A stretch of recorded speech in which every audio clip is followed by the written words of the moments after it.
Road change ஆனதுனா உங்களுக்கு அந்த ஒரு ஐடியா வருதா? தெரியுதா உங்களுக்கு? ஏதாவது வித்தியாசம் தெரியுதா? எல்லா ரோடுமே ஒரே மாதிரி இருக்கும்னு சொல்ல முடியாது. ரோடு சேஞ்ச் ஆகும்போது தான் டிரைவிங்கும் சேஞ்ச் ஆகும் நமக்கு. ஓகே, ஏன் ஸ்டேரிங் ஹார்டாக இருக்குது பாருங்க, லூஸாக விடுங்க. வெறும் ஸ்லோ, ஏன்னா செகண்ட் கியரில் தான் இருக்கும். கிளச்சு தேவையில்லை. ஓகே, மறுபடியும் லேசான வேகம் கொடுங்க. போங்க போங்க, அது பாதிச்சு நம்மள, அது தைரியமாக தான் இருக்குது.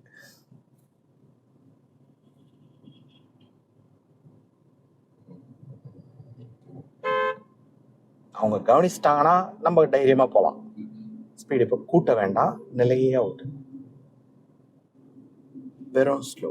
இப்போ நமக்கு கொஞ்சம் டிராஃபிக் அதிகமாக இருக்கும், ஊரை கடக்கணும். அதனால் முடிஞ்ச அளவுக்கு வேகம் எவ்வளோ முடியுமோ கம்மியாகவே ஓட்டலாம்.